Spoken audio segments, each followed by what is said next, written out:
Ma'am, कई बार कई परिस्थितियों में देखा जाता है जो सिबलिंग में लड़ाई झगड़े होते हैं वो आगे चलकर बहुत बड़े हो जाते हैं। हम छोटी मोटी नोकझोंक की बात नहीं कर रहे, लेकिन जो लड़ाई शुरू होती है वो आगे जाकर कब कैसे विकराल रूप ले ले ये पता नहीं चलता है, समझ नहीं आता है। ऐसी सिचुएशन को कोई भी पेरेंट्स कैसे हैंडल करे?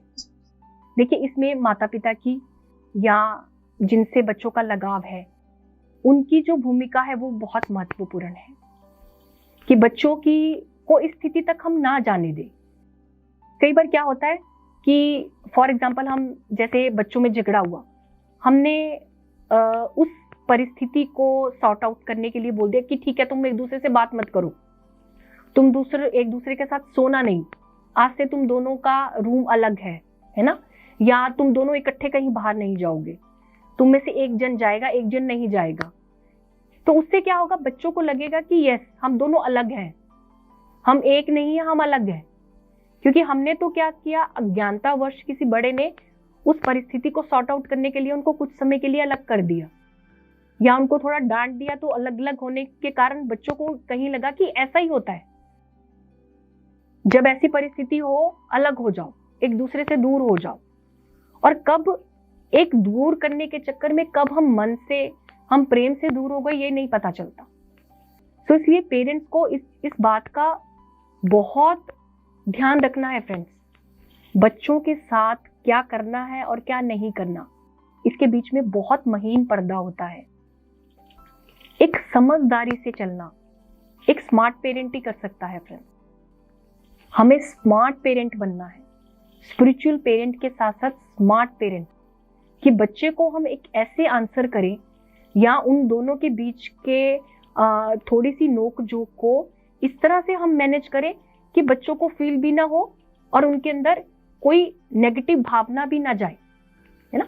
जैसे हम क्या कर सकते हैं, दो बच्चे लड़े ना, तो फिर आप हंसोगे कि मैम की हर बात तो मेडिटेशन पे आके खत्म करती है, कि उनको मेडिटेशन में बिठा दो, दो बच्चे लड़े, चलो ध्यान के लिए बैठो। जब वो ध्यान में बैठेंगे, अपने आप के साथ बैठेंगे, तो ऑटोमेटिकली उनको अपनी तरफ से रियलाइज भी होगा कि मेरी गलती क्या थी, मुझे क्या नहीं करना चाहिए था और क्या करना चाहिए। और फ्रेंड्स, ये बात मैं आपको इसलिए कह रही हूँ क्योंकि मैं ये देख चुकी हूँ कि जब बच्चे ध्यान करते हैं, उनको हम थोड़ा सा टाइम देते हैं अपने आप के साथ तो बैठने का, तो उनको अपनी गलती, अपनी नोकझोंक भी रियलाइज होती है। हो सकता है कि जब बच्चे ध्यान करके उठे, एक दूसरे को सॉरी बोल दे और एक दूसरे को टाइट हग करें। तो इसलिए उनको एक दूसरे से परे करने के स्थान पर ध्यान करने की हैबिट, ब्रीदिंग को ऑब्जर्व करने की हैबिट दें। देखिए, बच्चा जब गुस्सा में होता है ना, तो उनको आप बोलिए कि बेटा अपनी ब्रीदिंग को ऑब्जर्व करो। आप दोनों को गुस्सा आ रहा ना, टेक अ पॉज, उनको आप ये चीज बोल सकते हो, take a pause and observe your breath, take a pause and close your eyes and be with your breath. जब आप उनको ये चीजें बोलोगे तो ऑटोमेटिकली धीरे धीरे धीरे बच्चों में ये चीज आ जाएगी। और हो सकता है कि जब उनकी लड़ाई हो तो वो खुद ही ध्यान में बैठ जाए, आपको उस बात तक जाने का कि नौबत ही ना हो कि आपको उनके बीच में जाके कुछ सुलह सिफाई करवानी पड़े। सो इस तरह से हम बच्चों के जो आने वाले समय की एक सीरियस जो कॉन्फ्लिक्ट्स है उसे एक छोटी सी चीज से हम सॉर्ट आउट कर सकते हैं, ध्यान, ब्रेथ के द्वारा।